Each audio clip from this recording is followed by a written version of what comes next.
Hello छात्रों, आज class 7 कक्षा 7 का व्याकरण में पाठ 2 हिंदी वर्ण व्यवस्था आज शुरू करते हैं हम लोग। वर्णमाला वर्ण व्यवस्था जो है वह सबसे छोटी इकाई से शुरू होता है, अर्थात वर्ण जो है वह हमारे भाषा की सबसे छोटी इकाई होती है। जैसा कि ये सर्वविदित है, आप जानते हैं कि वर्ण अगर ना हो तो फिर भाषा का उत्पत्ति नहीं हो सकता। अर्थात अगर भाषा बिल्डिंग है तो वर्ण उसका प्रथम ईंट, नेव की ईंट, अर्थात इसी वर्ण के आधार पर हमारी पूरी साहित्य टिकी हुई है, लिपिबद्ध हुई है। आज हम लोग वर्ण विचार पढ़ेंगे। वर्ण की व्यवस्था किस प्रकार से व्याकरण सम्मत हमारे इस शास्त्र में किया गया है। अधिगम संप्राप्ति इस पाठ में हमें क्या क्या पढ़ने हैं हमें वर्णमाला, हिंदी वर्णमाला, फिर वर्णमाला की परिभाषा, वर्ण की परिभाषा, वर्ण के प्रकार या भेद। इस प्रकार और भेद में हम 3 प्रकारों को देखेंगे। उच्चारण के हिसाब से, रचना के हिसाब से और वायु के प्रकंपन के हिसाब से, अर्थात घोष, अघोष, अल्पप्राण और महाप्राण, जिसे प्रयत्न के रूप में जाना जाता है, सभी वर्ण व्यवस्था के अंतर्गत आते हैं। स्वर वर्ण की परिभाषा एवं प्रकार, व्यंजन वर्ण की परिभाषा एवं प्रकार तथा अंत में अतिरिक्त व्यंजन जो हैं संयुक्त व्यंजन, द्विगुण व्यंजन, द्वितीय व्यंजन और आगत व्यंजन।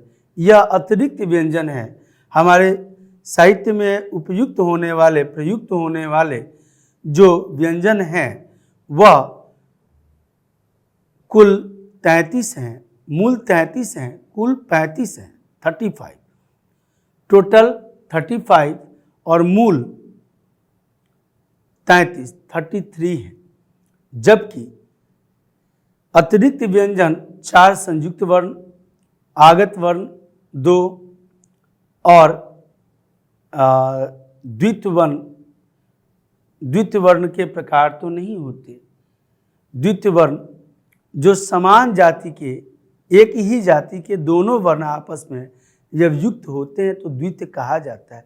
इन तमाम बातों पर हम लोग एक के बाद एक स्लाइड वाइज चर्चा करेंगे। आइए आरंभ करते हैं। प्रथम है वर्णमाला। वर्णों के क्रमबद्ध समूह को वर्णमाला कहते हैं। वर्णों के क्रमबद्ध समूह यानी एक के बाद एक, क्रमबद्धता को आप जानते हैं। जिस तरह से हम बस में चढ़ते हैं लाइन लगा के, राशन के लाइन को देखे होंगे आप लोग, बैंक में लाइन लगते हुए देखे होंगे। यानी हम कतारबद्ध तरीके से ही कोई किसी भी कार्य को करना पसंद करते हैं और यह उचित भी है। इसी तरह से जब हम कतारबद्ध तरीके से अपने वर्णमाला में वर्णों को व्यवस्थित करते हैं तो उसे वर्णमाला कहा जाता है। वर्णों का जो व्यवस्थित रूप है उसे वर्णमाला कहते हैं। अर्थात वर्णों के क्रमबद्ध समूह को वर्णमाला कहते हैं। इसमें आप पिछले क्लासों से, कक्षाओं से भी जानते हैं, जस्ट एक रिव्यू है यहाँ पे कि 11 स्वर वर्ण होते हैं और 2 अयोगवा, जिसमें अंग को अनुस्वार वर्ण तथा अ को विसर्ग वर्ण भी कहा जाता है। विसर्ग अर्थात इसका उच्चारण अह, अंत में ह का उच्चारण जब आता है तो यह विसर्ग बन जाता है। यह अनुस्वार है जिसका प्रयोग हम नाक के द्वारा, नासिका से करते हैं, तब इसे अनुस्वार अंगूर। ओ इस तरह से 11 स्वर वर्ण है। अ, आ, छोटी, बड़ी, छोटा ऊ, बड़ा ऊ, री, ए, ओ और औ। यह स्वर वर्ण कुल 11 हैं। और अनुस्वार तथा विसर्ग दोनों को मिला करके अयोगवाह कहा जाता है, जो कि 2 है। 11 और 2 13, अ से लेके अ तक की संख्या हो रही है। अ से लेके अ तक कुल 13 वर्ण यह कुल स्वर कहलाते हैं, अर्थात स्वरों की कुल संख्या 13 होती है, लेकिन मूल संख्या 11 होती है। 11 जिसमें अनुस्वार और विसर्ग, चूंकि अनुस्वार और विसर्ग परिभाषा के आधार पर व्याकरण सम्मत न ही स्वर में जा पाते हैं और न ही व्यंजन में रह पाते हैं, अतः इन्हें अयोग, जिनका योग न स्वर में हो न व्यंजन में हो, अतः इसे अयोग कहा जाता है। अयोगवाह ये 2 हैं और इस तरह से 11 मूल स्वर की संख्या तथा 2 अयोगवाह हो जाते हैं और इन दोनों को मिला करके कुल स्वरों की संख्या 13 कही जाती है। आइए अगले पंक्तियों में हम देखते हैं कि क से लेके अंग तक को क वर्ग कहा जाता है, च से लेके य तक को च वर्ग कहा जाता है, अर्थात प्रत्येक वर्गों के प्रथम अक्षर पर उस वर्ग का नाम रखा गया है। इसे आसानी से आप याद कर सकते हैं। क का वर्ग ख वर्ग, क के वर्ग में कितने अक्षर? 5 अक्षर। अक्षर वर्ण को ही कहते हैं। अक्षर का अर्थ होता है जिसका कभी क्षय न हो, जिसका कभी समाप्त को कभी हो ही नहीं सकता है, क्षय होगा ही नहीं, तो उसे अक्षर कहेंगे। वर्ण को ही अक्षर कहते हैं। अब यहाँ च के वर्ग में भी 5 अक्षर हैं, वर्ण हैं। ट के वर्ग में 5 जो वर्ण हैं उसे ट वर्ग कहा जाता है। त का वर्ग त वर्ग, इसमें भी 5, और प का वर्ग प वर्ग, इसमें भी 5। और इन 5 का 5 इंटू 5, 5 मल्टीप्लाई 5 इक्वल टू 25, ये स्पर्श व्यंजन हो रहे हैं। अर्थात स्पर्श व्यंजनों की कुल संख्या 25 होती है, जिसमें 5 वर्ग होते हैं, क वर्ग, च वर्ग, ट वर्ग, त वर्ग और प वर्ग। और इन 5 वर्गों में 5 वर्ण होते हैं, अर्थात 25 जो वर्ण होंगे वो स्पर्श व्यंजन कहलाते हैं। स्पर्श व्यंजन इसलिए कहलाते हैं छात्रों कि यह मुख में, हमारे मुंह के अंदर जिह्वा द्वारा विभिन्न भागों को, विभिन्न हिस्सों को स्पर्श करने से उच्चारित होते हैं, अतः इसे स्पर्श व्यंजन कहा जाता है। य, र, ल, व ये अंतस्थ व्यंजन हैं। अंतस्थ व्यंजन अर्थात इनका उच्चारण मुख के विभिन्न भागों में जिह्वा के सटने से नहीं होता, बल्कि निकट जाने से होता है, निकट पहुंचने से होता है, और इनकी उत्पत्ति नाभि से प्राय होती है, अतः इसे अंतस्थ व्यंजन कहा जाता है। इनकी संख्या कुल 4 है। कौन कौन से? य, र, ल और व है। उष्म व्यंजन स, स और ह, तलावे स, दंत स, मूर्धन्य स तथा ह। तो तलावे स, मूर्धन्य स, दंत स और ह, इन चारों वर्णों को बोलने में हमारे मुंह से ऊष्मा का उत्पादन होता है, अर्थात घर्षण होता है। और जब भी 2 वस्तुओं में घर्षण होता है तो ऊष्मा उत्पन्न होती है। यूं तो 2 व्यक्तियों में भी जब घर्षण उत्पन्न होता है तो ऊष्मा उत्पन्न होती है। देखे ही है, जब 2 व्यक्ति एकदम रगड़ पर उतर जाते हैं तो झगड़ जाते हैं, घर्षण उत्पन्न हो जाती है। और इन वर्णों को बोलने में जब घर्षण होती है तो ऊष्मा उत्पन्न होती है, अतः इसे ऊष्म व्यंजन कहते हैं। इनकी भी संख्या 4 है। उसके बाद छ, त्र, ज्ञ और स्र यह संयुक्त व्यंजन कहलाते हैं, क्योंकि यह 2 व्यंजनों से युक्त होकर, 2 व्यंजनों के युक्त होने से इनका निर्माण होता है, अतः इन्हें भी संयुक्त व्यंजन कहा जाता है और इनकी संख्या भी 4 है। अंग और अढ़ ये द्विगुण व्यंजन है, दो गुणों को धारण करने वाले, अर्थात इनकी उच्चारण में अ व्यंजनों के बाद लगता है, लेकिन इनके उच्चारण में अ व्यंजनों से पहले लगता है, इसलिए यह सभी व्यंजनों से अलग व्यंजन हो जाते हैं और दो गुणों द्विगुण को दर्शाते हैं, अतः इन्हें द्विगुण व्यंजन कहा जाता है। इनकी संख्या 2 है।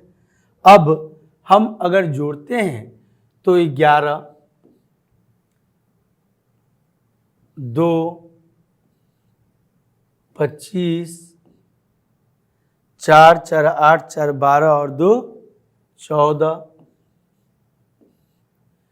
2 1 3 3 5 8 4 12 2 कैरी 1 2 4 एंड 5 52।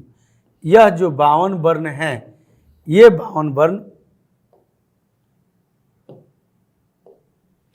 ये जो 52 वर्ण हुए, यह 52 वर्ण हमारे हिंदी वर्णमाला में कुल वर्णों की संख्या है। अर्थात हिंदी वर्णमाला में कुल वर्णों की संख्या कितनी हुए?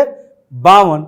और इन 52 के अलावा जो भी वर्ण हमारे हिंदी वर्णमाला के अंतर्गत, हिंदी साहित्य के अंतर्गत प्रयोग किए जाते हैं, वह अन्य दूसरे वर्णमाला से आए हुए होते हैं। अतः वैसे वर्णों को हम आगत वर्ण कहते हैं। चूंकि आगत का अर्थ होता है आने वाला, तो आगंतुक आने वाला, तो आगत वर्ण कहा जाता है। इन वर्णों के अलावा हिंदी साहित्य में अन्य जो भी वर्ण आपको दर्शित हो रहे हैं वो आगत हैं, क्योंकि हमारे हिंदी वर्णमाला के अंतर्गत यह 52 वर्ण इतने भागों में ही वर्गीकृत है, जिसे आसानी से आप एक नज़र में, दो नज़र में, या यूं कहें कि एक ध्यान दे दें तो याद हो जाए। आइए आगे बढ़ते हैं। वर्ण किसे कहते हैं?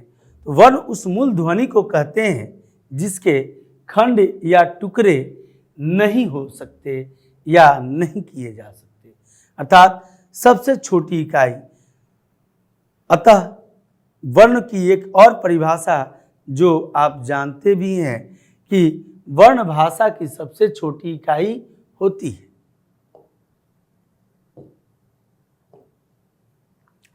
तथा वर्ण, प्रत्येक भाषा में वर्णों की संख्या अलग अलग होती है। जैसे कि रोमन लिपि के अंग्रेजी भाषा में 26 वर्ण होते हैं। There are 26 letters in an alphabet. 26 letters अर्थात 26 वर्ण होते हैं अंग्रेजी वर्णमाला में। इसी तरह से प्रत्येक अलग अलग भाषाओं में अलग अलग वर्णमाला हैं, अलग अलग वर्णों का प्रयोग किया जाता है, और जिस प्रकार से अलग अलग वर्ण होते हैं उनकी संख्या भी अलग अलग होती है, जिसमें पूरे विश्व में जितनी भी भाषाएं हैं उसमें वर्णों की संख्या के मामले में हिंदी भाषा में सर्वाधिक वर्ण 52 वर्ण हैं। आइए, वर्ण को कितने प्रकार से बांटते हैं हम? तो 2 प्रकार से बांटते हैं। कौन कौन? तो स्वर वर्ण और व्यंजन वर्ण। स्वर वर्ण किसे कहते हैं? तो जिन वर्णों का उच्चारण बिना किसी अन्य वर्ण के सहयोग के हो उसे स्वर वर्ण कहते हैं। जिन वर्णों का उच्चारण बिना किसी अन्य वर्ण के सहयोग के हो उसे स्वर वर्ण कहते हैं। अर्थात इन वर्णों को उच्चारित करने में किसी अन्य वर्ण का सहयोग नहीं लेना पड़ता। जबकि जिन वर्णों का उच्चारण स्वर के सहयोग से हो उसे व्यंजन वर्ण कहते हैं। जिन वर्णों का उच्चारण स्वर के सहयोग से हो उसे व्यंजन वर्ण कहते हैं। छात्रों, जब हम किसी विषय वस्तु को परिभाषित करते हैं, परिभाषा लिखते हैं, तब जब कहते हैं हम लिखते हैं तो उस हैं पर निश्चित रूप से बिंदु होता है। क्यों?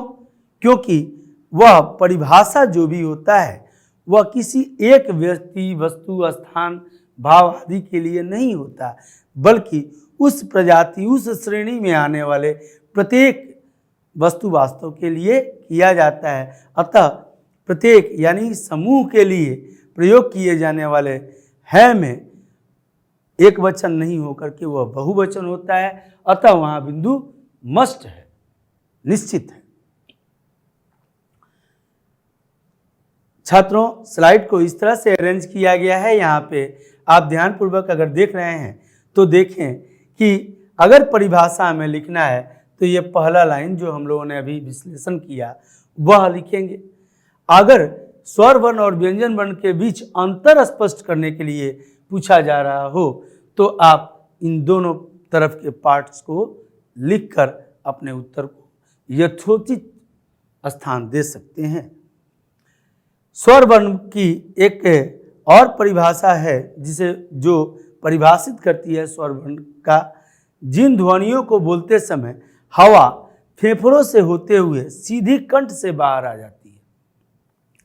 जिन ध्वनियों को, ध्वनि क्या है, तो मुंह से अक्षरस उच्चारण जो उच्चारित होता है, अक्षरस अक्षर अक्षर करके उच्चारण होता है, और जो भी मुंह से अक्षरस उच्चारण होता है उसे ध्वनि कहते हैं, जबकि उसी के लिखित रूप को वर्ण कहते हैं। अर्थात ध्वनि का मौखिक जो अक्षर अक्षर उच्चारण हमारे मुंह से हो रहा है वह ध्वनि है, और ध्वनि के उसी लिखित रूप को वर्ण कहते हैं। वर्ण लिपि का हिस्सा हुआ, जबकि ध्वनि मौखिकता का आधार हुआ। अर्थात अगर भाषा का प्रयोग हम कर रहे हैं तो मौखिक भाषा का प्रयोग कर रहे हैं, बोल करके अपने कथनों को कह रहे हैं तो वह ध्वनि है, जबकि लिख करके अगर अपने कथनों को कह रहे हैं किसी से तो वह वर्ण है जो लिपि के अंतर्गत आता है।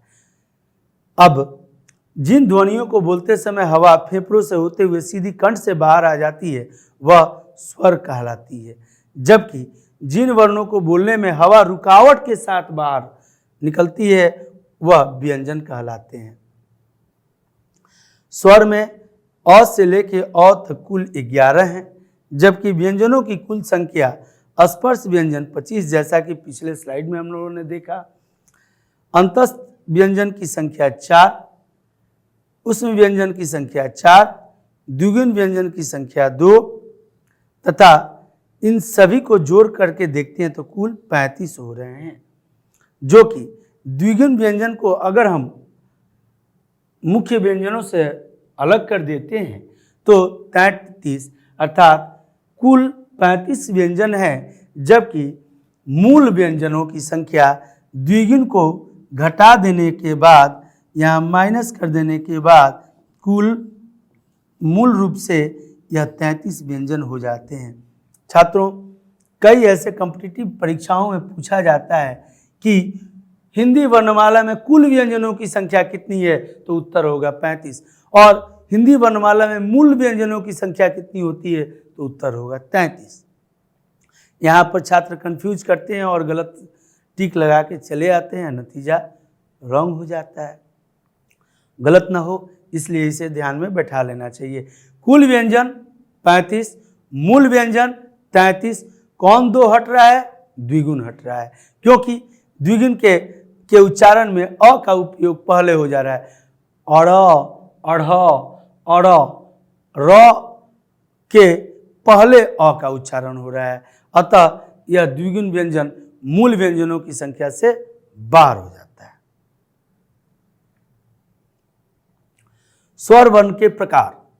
अब स्वर वर्ण के प्रकार, फिर उसके बाद व्यंजनों के प्रकार को देखेंगे। तो स्वर वर्ण के मुख्य रूप से 3 प्रकार होते हैं, जिसमें 2 प्रकार प्रचलन में हैं। एक प्रकार जो है वह भी प्रचलन में तो होता है, परंतु कम उनका प्रयोग हिंदी में किया जाता है, अधिकाधिक संस्कृत में उनका प्रयोग किया जाता है, और गायन या गान गीत के रूप में उनका प्रयोग अधिकाधिक किया जाता है। अतः ये प्लुत स्वर है। स्वर वर्ण के 3 भेद होते हैं, 3 प्रकार होते हैं, हर्ष स्वर, दीर्घ स्वर और प्लुत स्वर। हर्ष स्वर जिन स्वरों को बोलने में कम समय लगता है उन्हें हर्ष स्वर कहते हैं, कम समय लगे, और जिन स्वरों को बोलने में हर्ष स्वर के दोगुना समय लगे उन्हें दीर्घ स्वर कहते हैं, जबकि जिन स्वरों को बोलने में हर्ष स्वर से तिगुना समय लगे उसे प्लुत स्वर कहते हैं। दीर्घ स्वर यहाँ पर छात्रों कहते हैं होगा।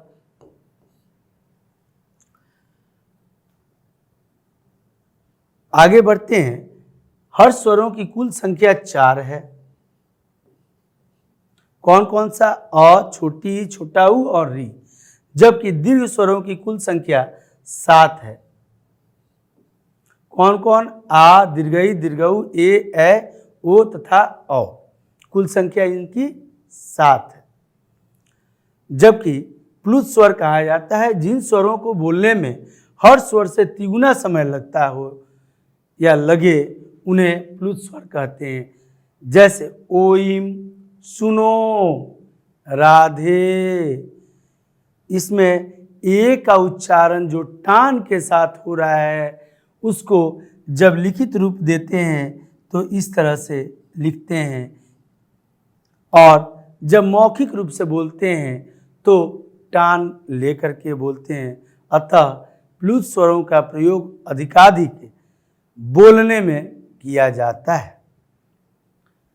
इन्हें बोलने में अल्प समय लगता है तथा कोई बाधा नहीं उत्पन्न होती, अर्थात हर स्वर को बोलने में कोई बाधा उत्पन्न नहीं होती और बहुत ही कम समय में लगता है। जाहिर सी बात है भाई, बाधा उत्पन्न नहीं होगी तो हमारा काम आसानी से होगा, जल्दी होगा, और जिसमें बाधा उत्पन्न होगी उस काम में विलंब होगा, देर होगी। तो हर स्वर बिना किसी अन्य वर्ण के सहयोग के बोला जाता है और इन्हें बोलने में कहीं भी हवा रुकती नहीं, अर्थात कोई बाधा उत्पन्न नहीं, तो जल्दी निकल जाता है। इसमें कोई बाधा उत्पन्न नहीं होती। ये 4 वर्ण हैं। जबकि दीर्घ स्वर में आ, दीर्घई, दीर्घऊ, ए, ओ, औ ये 7 वर्ण हैं जो कि निम्न प्रकार से हैं। अ जोर अ, अर्थात दोगुना समय, इसी प्रकार से दोगुना समय लग रहा है। आ बना, छोटी छोटी को मिला करके ई बनी, यानी कि एक ई ये हुआ हर्ष ई और ये भी हुआ हर्ष ई। एक हर्ष ई को बोलने में अल्प समय लगा और 2 हर्ष ई को मिला करके बोलने में, दीर्घ ई को बोलने में दोगुना समय लगा। अतः यह दीर्घ स्वर को परिभाषित करता है और इस तरह से यह कुल 7 हैं। जबकि प्लुत स्वरों का प्रयोग प्रायः बोलने में किया जाता है, लिखते समय इसे प्रकट करने के लिए एस जैसा चिन्ह का प्रयोग किया जाता है। आइए छात्रों, अनुस्वार और अनुनासिक में अंतर समझते हैं। अनुस्वार जो कि प्रथम स्लाइड में ही हम लोगों ने देखा था, अंग और अह, अंग को अनुस्वार और अह को विसर्ग वर्ण कहते हैं। अब यहाँ अनुस्वार और अनुनासिक में क्या अंतर है? तो अनुस्वार वर्ण, अनुस्वार कहा जाता है ऊपर चंद्र बिंदु देकर जो लिखे जाए, जबकि अनुनासिक कहा जाता है जिसके ऊपर सिर्फ बिंदु रहे। अनुस्वार किसे कहते हैं? तो अनुस्वार के उच्चारण में हवा केवल नाक से निकलती है, जबकि अनुनासिक में, और छात्रों एक चीज और ध्यान में दीजिएगा कि जो भी स्लाइड बना हुआ है, जैसे स्वर वर्ण और व्यंजन वर्ण के बीच अंतर स्पष्ट करना, तो ये अंतर स्पष्ट आसानी से आपको स्पष्ट किया जा सकता है। और जब आप ये सोचते हैं कि स्वर वर्ण और व्यंजन वर्ण की परिभाषा लिखें तो भी आपको मिल रहा है, अर्थात इससे एक तरह के स्लाइड में आपके 2 से 3 तरह के प्रश्न आसानी से बन सकते हैं। अनुस्वार में सिर्फ हवा नाक से बाहर निकलती है उच्चारण करने में, जबकि अनुनासिक के उच्चारण में हवा नाक और मुंह दोनों से बाहर निकलती है। अनुनासिक के उच्चारण में अंगूर, अ के ऊपर बिंदु होता है, अंगूर, अंगूर कहने में क्या हो रहा है कि नाक और मुंह दोनों से ही श्वास वायु हवा बाहर निकल रही है, अतः यह अनुनासिक है। जबकि चांद नौ नाक से जो उच्चारित हो रहा है नासिका से, अतः यह अनुस्वार है। चंद्र को अनुस्वार कहते हैं,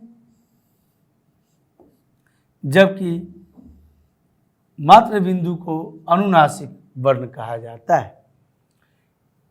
अनुस्वार में और क्या होता है, तो इसके उच्चारण में अधिक बल लगता है। अनुस्वार के उच्चारण में अधिक बल लगता है, जबकि इसके उच्चारण में अनुस्वार के अपेक्षाकृत कम बल लगता है। जबकि इसके उच्चारण में, जिसमें नाक और मुंह दोनों से हवा निकल रही है, डबल सपोर्ट मिल रहा है, फिर भी इस अनुस्वार के उच्चारण के अपेक्षाकृत अनुनासिक में कम समय लगता है बोलने में, क्योंकि हवा दोनों जगह से बाहर निकल रही है, नाक से भी और मुंह से भी, तो समय कम लगा। जबकि यहाँ नाक से निकलती है सिर्फ, तो हवा बाहर जब निकलती है तो यह उससे अधिक समय लगता है। नोट पर ध्यान दीजिएगा, अनुस्वार और अनुनासिक वर्ण का प्रयोग बहुत ही सावधानी से करना चाहिए, क्योंकि इनके गलत प्रयोग से अर्थ पर प्रभाव पड़ता है। अब चंद्र बिंदु के जगह पर बिंदु सिर्फ लगा दें और बिंदु के जगह पर चंद्र बिंदु लगा दें तो हमारा काम तो तमाम, काम खराब। सावधानी हटेगी, दुर्घटना घटेगी। अतः इसका प्रयोग बहुत ही सावधानी से किया जाता है हिंदी साहित्य के अंतर्गत। तथा अर्थ बदल जाने पर वाक्य का मतलब बदल जाता है, अर्थात अगर गलत प्रयोग हो गया तो उस शब्द का तो मतलब बदलेगा ही, उसके अर्थ का मतलब बेमतलब का हो जाएगा। जैसे हंस, यह हंस जो लिखा जाता है ये अनुस्वार है। अनुस्वार से जब लिखा जाता है तो इस हंस का अर्थ हो गया हंसना, एक क्रिया है,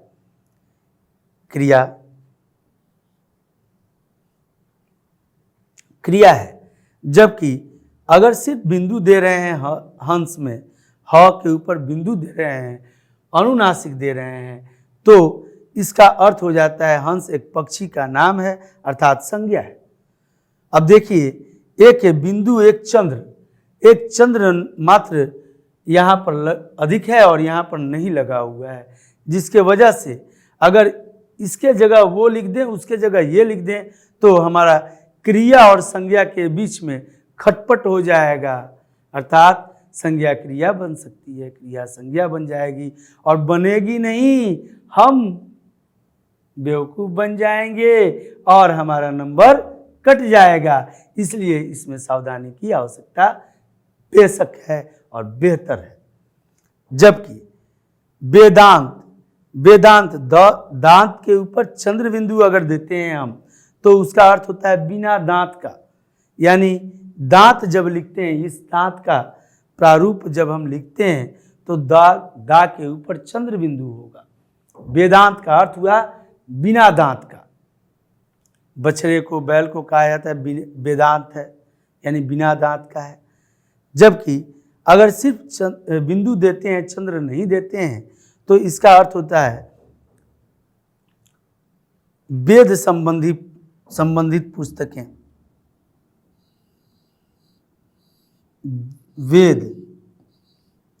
वेद संबंधित पुस्तकें, यानी कि वेद से वेदांत पढ़िए। तो वेदांत वेद 4 हैं, ऋग्वेद, सामवेद, यजुर्वेद और अथर्ववेद। इन चारों के संबंधित जो पुस्तकें होती हैं उनका अर्थ होता है यह वेदांत। तो ये देखिए, अब वेदांत कहना है यानी कि किसी सामवेद या अथर्ववेद या यजुर्वेद के किसी पुस्तक को हमें मंगाना है और लिख देंगे ये वेदांत, तो बिना दांत का क्या भेजेगा अगला प्रकाशक। इसलिए ये गलतियाँ अधिक होती हैं और इनमें सावधानी बरतने की आवश्यकता अधिक होती है, ताकि गलतियाँ कम हो, नगण्य हो, ना हो। छात्रों, यह पाठ बड़ा है, अतः इसे 2 पार्ट में किया गया है। आशा करते हैं कि आपको इतना बेहतर ढंग से समझ में आया होगा और याद भी हो गया होगा।